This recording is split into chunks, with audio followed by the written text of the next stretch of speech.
وعلى هذه النية وعلى كل نية صالحة جامعة شاملة من خيرات الدنيا والآخرة وإلى حضرة النبي سيدنا محمد صلى الله عليه وآله وسلم. الفاتحة. أعوذ بالله من الشيطان الرجيم. بسم الله الرحمن الرحيم. الحمد لله رب العالمين الرحمن الرحيم مالك يوم الدين.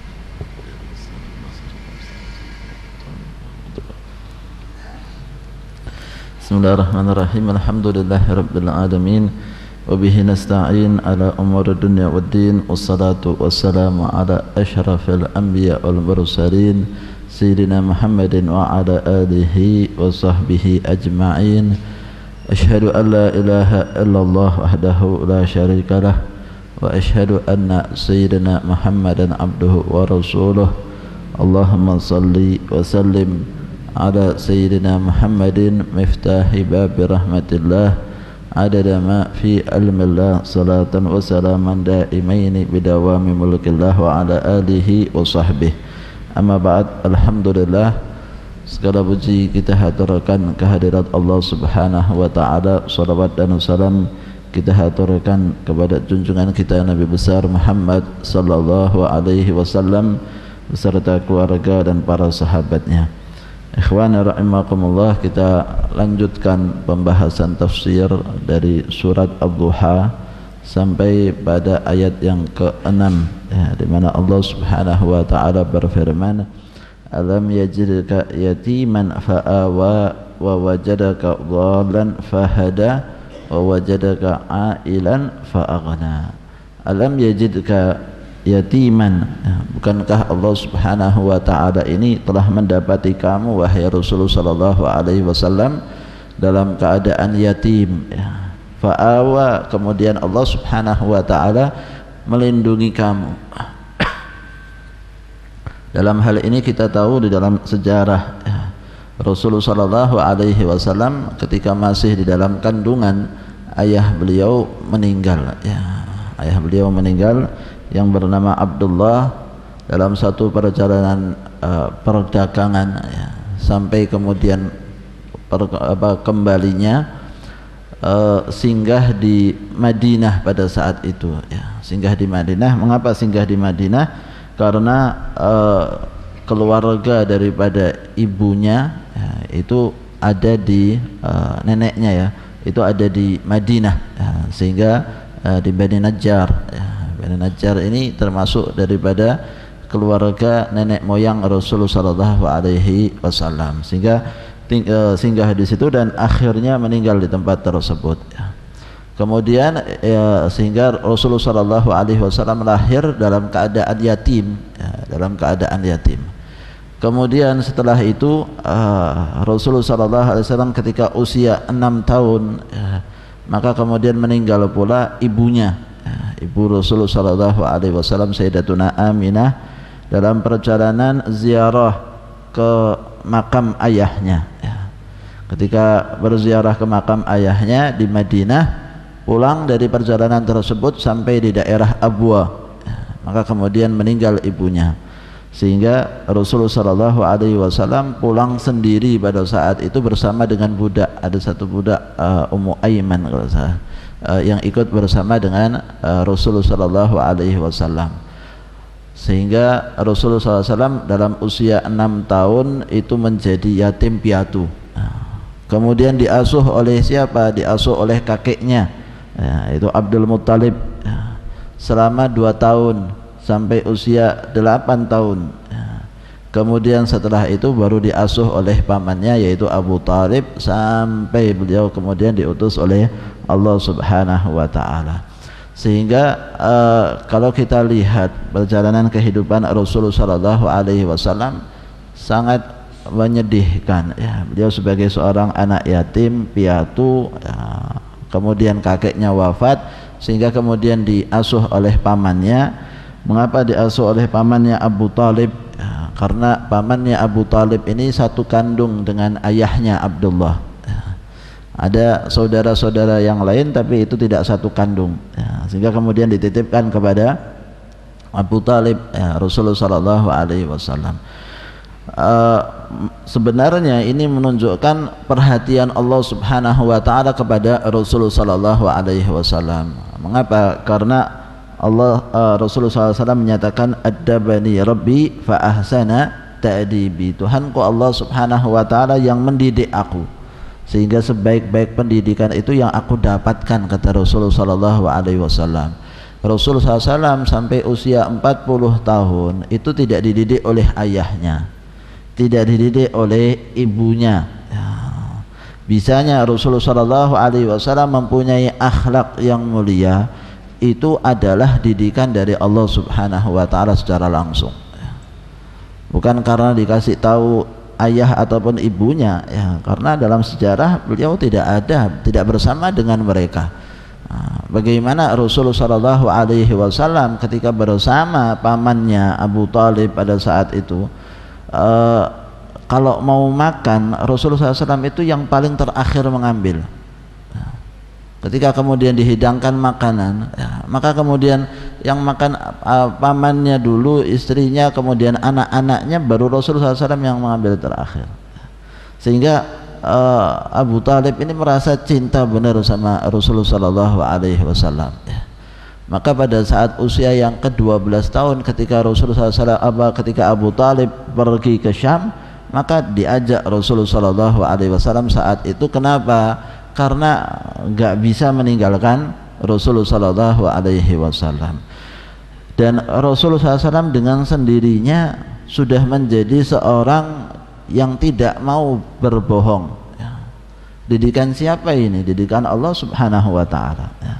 Dari sejak kecil sampai usia 40 tahun, ya, nggak pernah berbohong Rasulullah SAW. Maka orang-orang kafir itu sampai menjuluki Rasulullah SAW sebagai Al-Amin. Orang Mekah pada saat itu menjuluki Al-Amin. Kenapa? Enggak pernah bohong dalam seumur hidupnya, sekalipun tidak pernah, tidak dikenal itu. Semuanya memang didikan dari Allah Subhanahu wa taala. Teman-teman mainnya Rasulullah SAW yang menggembalakan kambing pada saat itu merasa kasihan kepada Rasulullah SAW, kok enggak pernah main, kok enggak pernah keluar. Maka pada saat itu mengatakan kepada Rasulullah, wahai Muhammad, ini ada acara, sekali-sekali kamu datang, ya, acara-acara jahiliyah, ya, pernikahan dan lain sebagainya. Kamu datang, kita jaga kambing-kambingnya, kita jaga ternaknya. Kemudian ya sudah, karena diajak oleh teman-temannya, ikutlah Rasulullah SAW menyaksikan, ya, acara pernikahan yang memang diadakan dengan sistem jahiliyah, nggak benar, minum-minuman dan lain sebagainya. Baru sampai di tempat tersebut Rasulullah SAW langsung ngantuk, tidur, nggak bangun kecuali pagi, ya, terik matahari. Semuanya lagi sibuk dengan dunianya, Rasulullah tidur sampai pagi. Ditanya besoknya, gimana? Bagus nggak acaranya? Bagus gimana? Tidur saya. nggak ngelihat. Ya Allah, kenapa nggak ngelihat? Besok lagi ya, besok lagi. Ya, ada acara lagi yang lain, diajak Rasulullah SAW. Ya. Sampai di tempat tersebut, ya tidur Rasulullah SAW, nggak pernah melihat itu semuanya. Ya. Sampai kemudian pagi hari, ya. Setelah 2 kali kejadian seperti ini, Rasulullah tahu, oh ini nggak tepat ini, ya. Saya datang ke sini nggak tepat, ditinggal oleh Rasulullah SAW dan tidak mau lagi diajak ke tempat-tempat semacam itu. Sehingga memang ini sudah dijaga oleh Allah Subhanahu wa taala dari sejak kecil, bahwa beliau, para nabi dan para rasul itu adalah maksum, ya, maksum itu dijaga. Sehingga dari sejak sebelum menjadi nabi dan rasul, mereka ini sudah tidak melakukan hal-hal yang haram, tidak melakukan pula hal-hal yang makruh, sama sekali tidak. Yang makruh saja mereka tidak lakukan. Kemudian alam yajidka yatiman fa'awa wa wajadaka dhalan fahada. Dan kemudian Allah Subhanahu wa taala mendapati kamu, wahai Rasulullah sallallahu alaihi wasallam, dalam keadaan tidak mengetahui hukum-hukum syariat, kemudian tidak mengetahui masalah akidah dan lain sebagainya. Maka kemudian Allah Subhanahu wa taala fahada, ya, berikan petunjuk kepada Rasulullah sallallahu alaihi wasallam. Rasulullah sallallahu alaihi wasallam semasa hidup, ya, merasa beliau tidak terima dengan keadaan, tapi tidak tahu apa yang harus dilakukan. Melihat orang-orang ini menyembah berhala, Rasulullah sudah tidak mau, tapi apa ini jalannya nggak tahu. Harusnya bagaimana ini, memberikan petunjuknya ini bagaimana, ngajaknya ini bagaimana.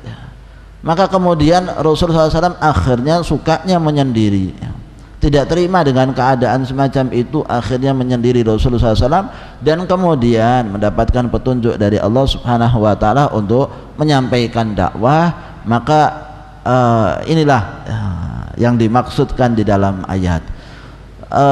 Kita ini kadang melihat ayat-ayat Al-Quran itu harus punya pemahaman yang benar, punya adab yang tinggi kepada Rasulullah SAW, kepada Allah Subhanahu wa Ta'ala. Itu harus, jangan kemudian kita melihat letterbox hadisnya lalu kemudian memahaminya sesuai dengan apa yang kita pahami. Kita coba kembalikan kepada Al-Quran maupun kepada hadis ataupun kepada para ulama. Maka tidak tepat kalau kemudian diartikan dari ayat ini wa wajadaka dhallan fahada, oh berarti Rasulullah itu sesat dulunya, lalu dikasih petunjuk. Sesat bagaimana? Rasulullah SAW tidak pernah sujud sama berhala itu sama sekali kok. Bukannya Rasulullah SAW, Sayyidina Ali bin Abi Thalib itu nggak pernah sujud kepada berhala.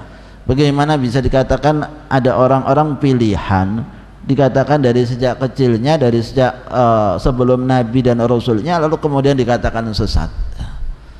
Memang kata-katanya wa wajadaka dhalan, dhalan itu artinya kalau diartikan letterbox ya memang sesat. Tapi bagaimana kita memahami apa yang dimaksudkan di dalam ayat tersebut? Tidak lain para ulama mengartikan dengan penuh adab, bahwa oh yang dimaksud di sini adalah Rasulullah tidak mengetahui, tidak mengetahui bagaimana hukum-hukum syariat. Sebelumnya kan belum ada hukumnya syariat, salat dan lain sebagainya apa. Kemudian dikasih petunjuk oleh Allah Subhanahu wa Ta'ala tentang hukum-hukum syariat itu bagaimana.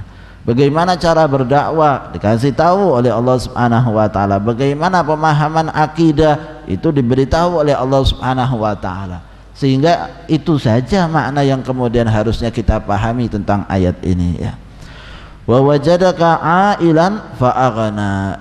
Kemudian Allah Subhanahu wa Ta'ala mendapati kamu wahai Rasulullah sallallahu alaihi wasallam dalam keadaan fakir, dalam keadaan tidak mempunyai harta.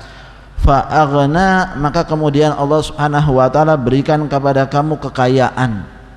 Kekayaan yang diberikan oleh Allah kepada Rasul itu apa? Yaitu berupa keuntungan dagang yang dilakukan dari harta Sayyidatuna Khadijah. Rasulullah SAW pada saat usia 25 tahun itu mau menikah dengan Sayyidatuna Khadijah nggak punya apa-apa, sama sekali. Dari perdagangan Sayyidatuna Khadijah yang baru kemudian beliau dapatkan, baru setelah itu dikembangkan oleh Rasulullah SAW, bekerja bersama dengan Sayyidatuna Khadijah di masa-masa pernikahan beliau, barulah kemudian mendapatkan harta. Dan setelah itu, setelah wafatnya Sayyidatuna Khadijah, setelah masa-masa Islam, memang kesulitan dihadapi oleh Rasulullah. Tapi Allah sudah katakan di dalam ayat ini fa'aghna, maka kemudian Allah telah memberikan kekayaan kepada kamu. Apa kekayaannya? Yaitu berupa keberkahan dan sifat qanaah. Itu kekayaan. Dikasih berkah oleh Allah Subhanahu wa Ta'ala hartanya, dan dikasih sifat qanaah. Itu kekayaan yang terbesar. Disebutkan dalam hadis Rasulullah SAW, laisal ghina an kathratil ardi walakinil ghina ghinan nafsi. Yang namanya orang kaya itu bukan artinya karena banyaknya harta, banyaknya barang yang dia miliki, banyaknya uang, bukan itu, tetapi Rasul mengatakan walakinil ghina ghinan nafs. Yang namanya kaya itu adalah kaya hati, sifat qanaah, merasa nerimo dengan apa yang diberikan oleh Allah, ya itu adalah suatu hal yang besar. Al-qanaatu kanzun la yafna, ya. Rasul mengatakan bahwa qanaah itu perbendaharaan yang tidak akan ada habisnya, ya. Itu qanaah. Qanaah itu ya nerimo apa yang diberikan oleh Allah Subhanahu wa taala, walaupun sedikit dia anggap ini suatu hal yang besar sehingga bisa bersyukur, ya. Kan disebutkan khubzun wa ma'un wa dhillu dzakan na'imul ajallu, jahatu ni'mata rabbi in qultu hadza muqillu, ya. Sesungguhnya adanya roti, adanya air, adanya tempat bernaung itu adalah nikmat Tuhanku yang sangat besar, ya. Aku termasuk mengingkari daripada nikmat Allah kalau aku katakan itu sedikit, ya. Kalau aku katakan itu sedikit, itu termasuk mengingkari nikmat yang diberikan oleh Allah Subhanahu wa taala. Sehingga seseorang ya dalam mengarungi hidup harus punya sifat qanaah. Kenapa? Orang yang kaya pun ada masalah kok, ya. Orang yang kaya itu pun ada masalah, jangan dikatakan tidak ada masalah. Sehingga dengan kekayaannya pun dia harus terima. Kalau dia tidak terima dengan apa yang dia terima pada saat itu, ya berarti dia masih terus merasa miskin orangnya, ya. Dan tidak merasa puas, ya. Kemudian selain itu orang yang miskin pun harus terima dengan apa yang ada. Lihat sahabat-sahabat Nabi SAW, mereka ini adalah orang-orang yang benar-benar nerimo dengan apa yang diberikan oleh Allah Subhanahu wa taala kepada mereka. Mereka mengatakan kepada Rasulullah SAW, ada ahlu suffah. Ahlu suffah itu orang-orang yang tinggal di masjid, ya, tinggal di serambi masjid. Mereka sebanyak 70 orang, ya.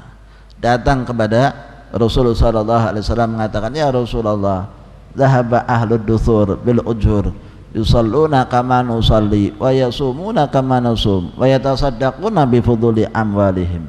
Ya Rasulullah, orang-orang kaya ini pergi dengan membawa pahala mereka, ya. Mereka ini sholat sama dengan sholat kita, ya. Kita sholat, mereka juga sholat. Kemudian puasa juga, mereka puasa, ya. Kita juga puasa. Tapi mereka bisa sodako, ya. Kita nggak bisa sodako, ya. Lihat orang kayanya sahabat Nabi SAW, orang kaya, orang miskin dan orang kayanya, ya. Orang kayanya ya ikut sholat, ya ikut puasa, bisa sodako. Sedangkan orang yang miskinnya bisa sholat, bisa puasa, tidak bisa sodako. Ngeluhnya sama Rasulullah, nggak bisa sodako.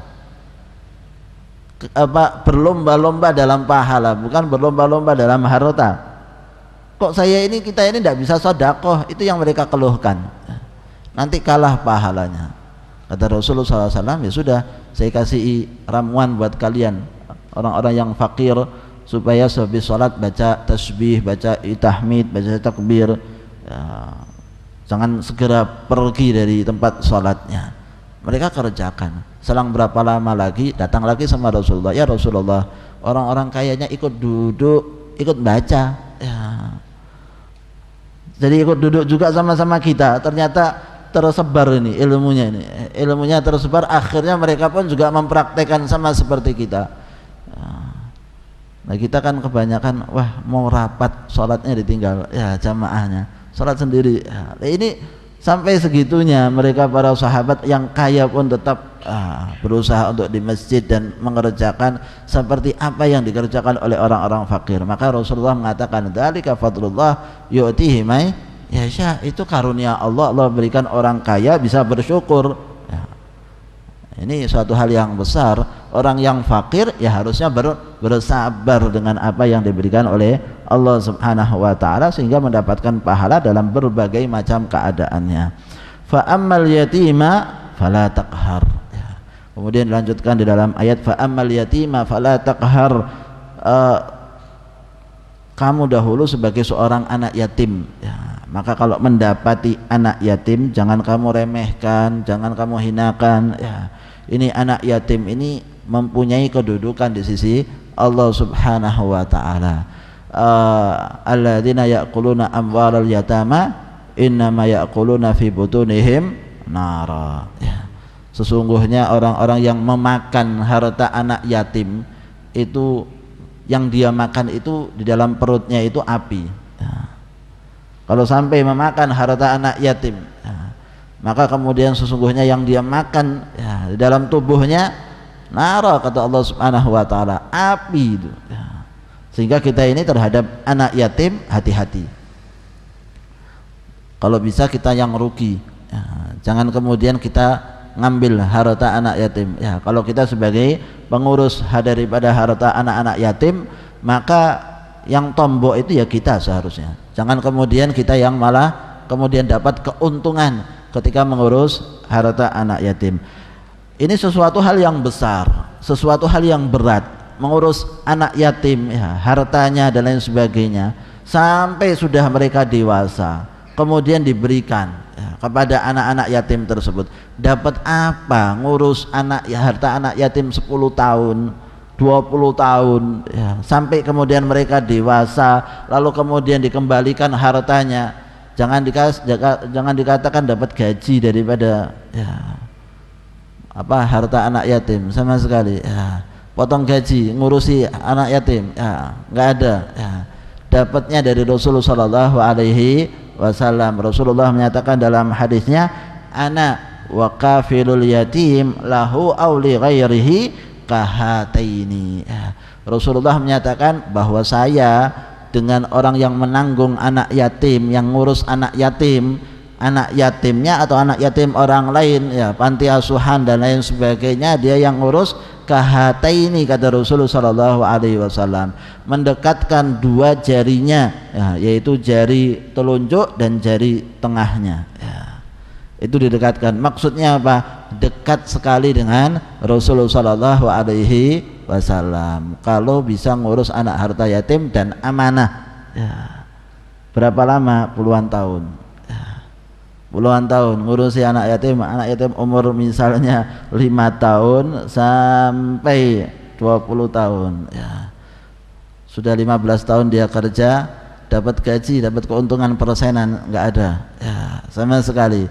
Kembalikan kepada anak yatim tersebut ketika sudah dewasa. Syukran, terima kasih, jazakallah khair. Semuanya harus ada laporan, jangan tidak ada laporan. Ininya selesai, kemudian apa yang dia dapatkan? Pahala dari Allah Subhanahu wa taala yang sangat besar. Kemudian dalam satu riwayat hadis ada seseorang yang datang kepada Rasulullah sallallahu alaihi wasallam mengeluhkan hatinya yang keras. Maka kemudian Rasulullah SAW memberikan anjuran supaya bisa melunakkan hatinya, idza aradta ayyalin, kalau kamu menginginkan hati kamu itu menjadi lunak, famsah ra'yal yatim wa at'imil miskin, maka usaplah kepala anak yatim, lalu kemudian berikan kepada makanan kepada orang miskin, berikan makanan kepada orang miskin. Dua cara ini bisa membuat hati itu menjadi lunak. Kalau seseorang merasa keras hatinya, nggak bisa terima nasihat, nggak bisa apa-apa, maka kerjakan dua hal ini. Usap kepala anak yatim, kemudian yang kedua adalah berikan makan kepada orang miskin, bakal hatinya jadi lunak. Orang lihat susah payah dan lain sebagainya, tapi kita kasih makan, akan melunakkan hati seseorang. Anak yatim kemudian dia usap kepalanya, diusap, dikasih sesuatu, jangan diusap terus, tapi ada sesuatu yang kemudian diberikan kepada anak yatim, membuat senang. Maksudnya mengusap di sini kan ada sesuatu yang kemudian kita urus daripada anak yatim tersebut, kita berikan, membuat senang mereka. Ini semua adalah ketika kita mengurus mereka kemudian menyenangkan mereka, dapat pahala yang besar dari Allah Subhanahu wa taala dan hati bisa menjadi lunak. Wa amma sa'ila fala tanhar, sedangkan terhadap orang-orang yang meminta-minta, meminta apa ini? Umum disebutkan di sini, baik minta ilmu maupun minta harta. Fala tanhar, maka jangan kamu hardik mereka. Ada yang datang kepada Rasulullah SAW minta ilmu, jangan ditolak sama sekali. Kasih penjelasan tentang ilmu yang mereka minta. Ada yang minta harta, maka kemudian dikasih pula, jangan ditolak sama sekali daripada mereka. teguran buat Rasulullah seperti yang kemarin kita bahas, abasa wa tawalla, hanya karena kemudian bermuka masam saja langsung kemudian tak dapat teguran dari Allah Subhanahu wa taala, sehingga Rasulullah SAW tidak pernah, bahkan dalam hadis disebutkan bagaimana Abdullah ibn Maktum setelah itu datang di Madinah, berusaha kemudian hadir di majelisnya Rasulullah SAW, maka Rasulullah gelarkan selendangnya lalu kemudian mendudukkan, ini orang yang kemudian aku dapat teguran dari Allah Subhanahu wa taala. Jadi diperhatikan oleh Rasulullah sallallahu alaihi wasallam. Kemudian diingatkan di sini, siapapun yang minta jangan dihardik ya. Mau kasih fadhal silahkan, enggak mau dikasih maka tolak dengan sangat lembut ya, kepada mereka. Jangan kemudian dijawab dengan hardikan, gangguan dan lain sebagainya ya. Kita memberikan dengan gangguan itu membatalkan pahala kita ya. Kita kemudian kasih ya, lalu kemudian juga diingat-ingat ya, diundat-undat apa yang kemudian kita berikan, itu juga kemudian menghancurkan daripada pahala sedekah kita. Rasulullah mengingatkan, la yamna'anna ahadukumus sa'ila wa ayyu'tiyahu idza sa'al. Hendaklah seseorang itu jangan menolak orang yang minta kepada kamu, dan hendaknya memberi kalau dia memang meminta kepada kamu, walau ra'a fi yadihi kulbain min dahab, walaupun dia itu melihat ada 2 gelang emas di tangannya, pakainya 2 emas gelang ya, dia pakai semacam ini lalu minta ya sama kita ya, gimana punya 2 gelang emas ya, mesti kita kemudian ya pakai matematikanya ya. Rasulullah mengatakan kasih ya, kalau ada yang minta kasih ya, walaupun dalam hadis yang lain, walaupun dia naik di atas kuda ya. Dia naik di atas kuda ya, tunggangannya, lalu kemudian minta ya, maka kemudian dikasih ya. Kalau kuda ini sekarang ini ya motor atau mobil lah ya. Ada orang datang naik mobil ya sama kita, minta sama kita ya, bayangkan ya, akal di mana ya, pasti kita mengatakan seperti itu ya. Rasulullah kasih ya, kalau enggak mau tolak dengan baik, sudah itu ya. Kalau enggak mau kasih, tolak dengan baik, dan enggak usah kemudian menggibah ya, ya, ngerasani ya, gunjing dia, wah ada fulan ternyata meminta padahal dia itu punya ini itu dan lain sebagainya, hancur semuanya, pahala habis. Kalau punya pahala ya, kalau punya pahala, pahalanya habis. Kalau nggak punya pahala, dapat dosa terus ya, yang ada dilakukan oleh kita ya. Maka kemudian disebutkan dalam hadis ini, raddus sa'il bi badlin yasir aw raddin jamil ya, berikanlah kepada orang miskin itu, orang-orang yang minta itu dengan suatu pemberian atau tolak dengan tolak yang baik. Fa innahu ya ya'tikum man laisa minal jinni man laisa minal insi wala minal jin ya, sesungguhnya terkadang yang datang kepada kamu itu bukan dari kelompok manusia, bukan dari kelompok jin ya. Sudah cobaan yang diberikan oleh Allah Subhanahu wa taala, yanzuru kaifa sani'akum fi ma khawwalakumullah ya. Sesungguhnya yang datang ini hanya ingin menguji kalian apa yang kemudian diperlakukan terhadap harta yang kemudian termasuk nikmat yang diberikan oleh Allah ya. Ya, kadang malaikat yang datang kepada kita ya, nggak tahu ya, dan kita nggak bisa, walaupun wajahnya ya sama dengan orang yang kita kenal, dan itu pasti ya. Nah, sehingga kemudian ini hadis Rasulullah SAW mengingatkan bahwa kadang kita mendapatkan ujian dari Allah Subhanahu wa taala terhadap harta ya, sebagaimana disebutkan dalam hadis, ada 3 orang yang punya penyakit pada saat itu, dikasih oleh Allah Subhanahu wa taala nikmat, diuji oleh Allah Subhanahu wa taala, penyakitnya semuanya dihilangkan oleh Allah Subhanahu wa taala dan dikasih harta. Setelah hartanya jadi banyak, maka didatangkan oleh Allah malaikat pula untuk kemudian menguji. Dulu sakitnya apa? Datangkan orang yang seperti itu. Yang satu buta, yang satu kemudian dalam keadaan buta ya. Ini yang 3 juga punya penyakit ya, apa itu ya, ada kusta, ya penyakitnya, sehingga kemudian didatangkan seperti keadaan waktu dahulu mereka dalam keadaan sakit-sakitnya, dua ditolak semuanya, ya. Akhirnya dikembalikan oleh Allah keadaan seperti semula. Yang satu sakit kusta ya kembali kusta, yang satu kemudian rambutnya hancur botak kemudian dikembalikan lagi, ya semua dikembalikan seperti semula. Yang buta masih bersyukur kepada Allah Subhanahu wa taala, diberinya orang yang buta ini kasih makanan, dikasih apa yang dibutuhkan, lalu kemudian ditambahkan rezeki oleh Allah Subhanahu wa taala sehingga gak berkurang, ya. Seperti yang diingatkan dalam hadis, la yanqusu malun min sadaqah bal yazdat harta itu kalau kita sedekahkan tidak berkurang, bahkan bertambah.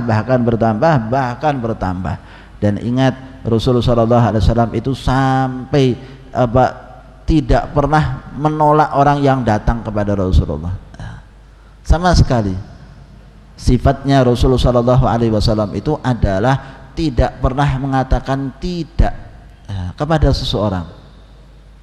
Ada yang datang minta apa kepada Rasulullah, pasti diusahakan oleh Rasulullah untuk diberi. Maka kemudian sampai ngutang kadang Rasulullah SAW, ya, untuk supaya ngasih orang ini nggak punya, Rasulullah SAW ngutang Rasulullah. Kemudian Rasulullah kadang mengatakan kepada orang tersebut, beli apa yang kamu butuhkan di pasar atas nama saya, nanti kemudian saya yang bayar, ya, kalau sudah punya harta. Sampai segitunya Rasulullah SAW kemudian berbuat terhadap orang-orang miskin, ya. Wa amma bi ni'mati rabbika fahaddits, ayat yang terakhir daripada surat Al-Duha. Maka kemudian disebutkan terhadap nikmat-nikmat Tuhanmu maka sebutlah. Maksudnya apa? Tampakkan, ya, syukurlah kita kepada Allah Subhanahu wa taala atas nikmat tersebut. Yang dimaksudkan di sini adalah nikmat kenabian dan nikmat Al-Qur'an yang diberikan oleh Allah Subhanahu wa taala kepada Rasulullah sallallahu alaihi wasallam. Para ulama menyatakan bahwa kita menceritakan nikmat yang diberikan oleh Allah kepada orang lain itu dibolehkan, ya. Kita dapat nikmat kemudian kita ceritakan sama orang lain, ya. Itu saya dapat ini, cerita semacam ini bagaimana? Boleh, dan ini termasuk sunnah, ya. Jika apa? Jika tujuannya itu agar orang lain niru dia, mengungkapkan syukur dengan lisannya dengan cara seperti itu diperbolehkan, ya. Kita dapat sesuatu nikmat, monggo silahkan diceritakan kepada orang lain. Tetapi kalau takut adanya fitnah, ya, atau kemudian merasa nanti bangga atas diri sendiri dan lain sebagainya terhadap nikmat yang dikasih oleh Allah, maka nggak usah diceritakan, ya. Khawatir nanti orang lain malah cemburu sama kita, ya usah diceritakan, ya. Jangan cerita pedagang dapat order kemudian sama pedagang, ya, malah besoknya kemudian dicari kita kenapa. Ya, dokter juga sama dokter, ya jangan cerita-cerita, ya kan begitu, ya. Maka kan kemudian ceritanya kepada yang lain, ya, itu diperbolehkan, ya, semacam itu. Maka dalam hal ini tinggal kita lihat situasi dan kondisinya, boleh atau tidaknya melihat keadaan kita. Kalau khawatir adanya fitnah, nggak usah diceritakan. Tapi kalau kemudian di situ untuk menggerakkan orang lain bisa melakukan seperti apa yang kita lakukan, maka boleh untuk kemudian diceritakan hal-hal tersebut. Semoga Allah Subhanahu wa taala memberikan kepada kita nikmat, memberikan kepada kita hidayah dan taufiknya sehingga bisa kemudian bersyukur kepada Allah Subhanahu wa taala dan melakukan sebagaimana sunnah-sunnah Rasulullah sallallahu alaihi wasallam. Amin ya rabbal alamin. Wassallallahu ala sayyidina Muhammadin wa ala alihi washabihi wasallam. Alhamdulillahirabbil alamin. فاتح بالقبول التمام كل رسول معمول وإلى حيدة الرسول سيدنا محمد صلى الله عليه وسلم. الفاتحة. أعوذ بالله من الشيطان الرجيم. بسم الله الرحمن الرحيم. الحمد لله رب العالمين الرحمن الرحيم مالك يوم الدين إياك نعبد وإياك نستعين اهدنا الصراط المستقيم صراط الذين أنعمت عليهم غير المغضوب عليهم ولا الضالين آمين.